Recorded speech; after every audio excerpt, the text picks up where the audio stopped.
Selamat pagi Bapak Ibu yang terkasih di dalam Tuhan kita Yesus Kristus, yang pada saat ini senantiasa ikut ambil bagian di Lentera GKJ Mergangsan.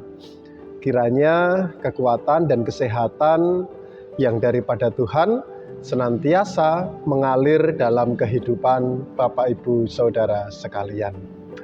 Bapak Ibu dan saudara-saudara yang terkasih di dalam Tuhan, Lentera pagi kali ini mengangkat judul hikmah. Sebelum kita bersama-sama mendengarkan renungan singkat, mari kita berdoa. Segala puji, syukur, dan kemuliaan kami naikkan kepadamu ya Allah, bila mana pada saat ini Engkau boleh berkenan sehingga kami dapat ikut ambil bagian untuk mengikuti Lentera GKJ Mergangsan. Sebentar kami bersama-sama akan menerima firman-Mu. Tuhan kiranya memampukan kami untuk dapat menerima firman itu, serta menjadikan firman itu sebagai dasar kehidupan kami. Terima kasih Tuhan, hanya di dalam Kristus Yesus kami berdoa.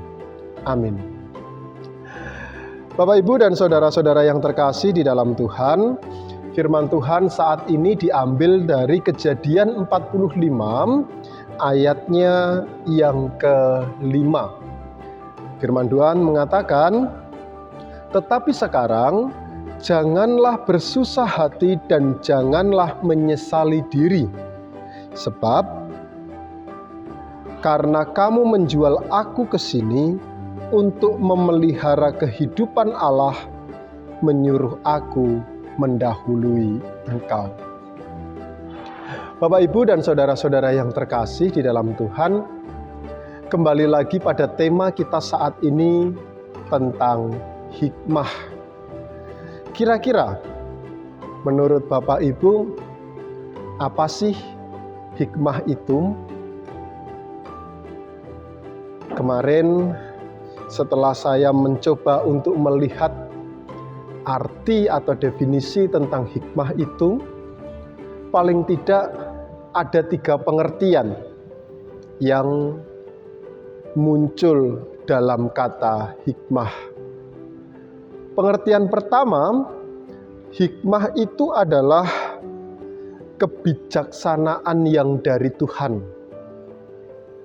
Pengertian itu berbicara mengenai ketika Tuhan menyampaikan firman-Nya melalui ucapan-ucapannya, itu merupakan sebuah hikmah.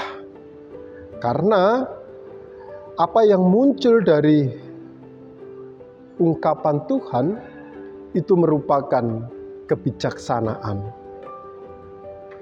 Lalu yang kedua, hikmah itu juga dapat diartikan sebagai wejangan yang penuh hikmat. Dan biasanya kalau kita melihat dari artian yang kedua terkait wejangan yang penuh hikmat, kita bisa melihat hal itu ketika orang tua sedang menasehati anaknya. Dan saya meyakini ketika orang tua menasehati anaknya, itu adalah nasihat yang penuh dengan hikmah. Ketiga, hikmah itu berarti makna yang terkandung di balik suatu peristiwa. Dan tentunya makna yang bersifat positif.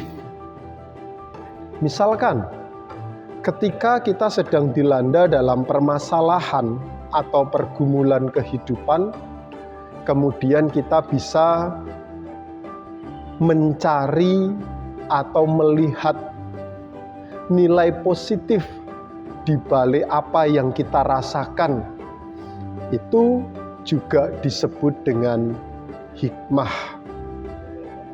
Nah, dalam bacaan kita saat ini, khususnya di dalam Kejadian 45 ayat 5 mengatakan dengan jelas, "Tetapi sekarang janganlah bersusah hati dan janganlah menyesali diri karena kamu menjual aku ke sini.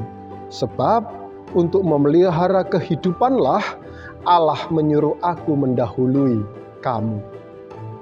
Kalau kita melihat ini, kita akan bersama-sama belajar hikmah dari Yusuf yang pada saat itu ia dibuang, bahkan ia hendak dibunuh oleh saudara-saudaranya. Alasannya adalah karena Yusuf ini sangat dicintai oleh ayahnya Yakub.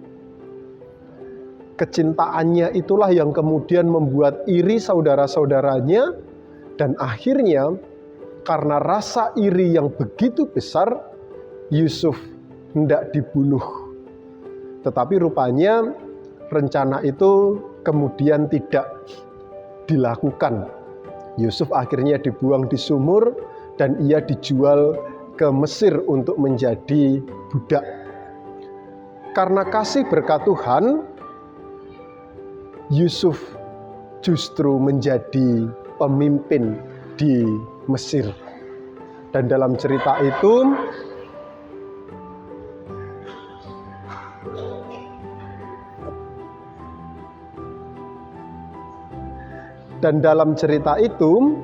kita dapat melihat bersama bagaimana kemudian terjadi musim kekeringan yang mengakibatkan jumlah asupan kebutuhan pakan atau kebutuhan makanan orang-orang Israel itu menjadi menipis. Ketika Yakub beserta dengan keluarganya mengetahui bahwa di Mesir banyak terdapat makanan, Yakub kemudian menyuruh anak-anaknya untuk datang ke Mesir membeli makanan tersebut. Dan ketika anak-anaknya berada di Mesir, ia kemudian berjumpa dengan Yusuf. Bapak, Ibu, dan saudara-saudara yang terkasih di dalam Tuhan, mungkin ketika kita selaku manusia melihat dan memposisikan diri dalam kehidupan Yusuf, kita akan merasa kecewa dan sakit hati terhadap saudara-saudara Yusuf yang pada saat itu hendak membunuh dan menjualnya menjadi budak. Tetapi berbeda dengan yang dilakukan oleh Yusuf. Yusuf tidak membenci saudaranya, melainkan justru ia mengasihi saudaranya. Dan bahkan di dalam perikop yang kita baca bersama, kasih Yusuf terhadap saudaranya itu dikarenakan Yusuf mempunyai hikmat yang luar biasa. Selain itu, ia juga dapat melihat hikmah di balik apa yang dilakukan oleh saudaranya. Ia menyadari bahwa apa yang dilakukan oleh saudaranya itu adalah karena rancangan Allah untuk keberlangsungan kehidupan ayah dan keluarganya. Oleh karena itulah, di ayat 5 sangat jelas dikatakan, sebab untuk memelihara kehidupanlah Allah menyuruh aku mendahului kamu. Sungguh luar biasa, bukan? Apa yang dilakukan oleh Yusuf, karena ia dapat melihat sisi positif di balik setiap pergumulan yang ia rasakan. Tentunya hal ini juga dapat menjadi pelajaran bagi kita bersama, agar kita dapat melihat sisi positif di balik setiap pergumulan yang kita rasakan. Oleh karena itu, pada kesempatan kali ini kita belajar bersama. Ingatlah bahwa setiap pergumulan yang kita rasakan itu ada sisi positifnya. Dengan keyakinan itu, kita akan bisa berpikir secara hikmah. Dan karena pemikiran hikmah itu akan menjadikan kita pribadi yang berhikmah juga.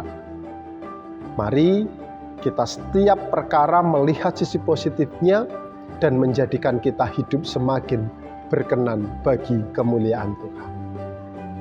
Kita berdoa.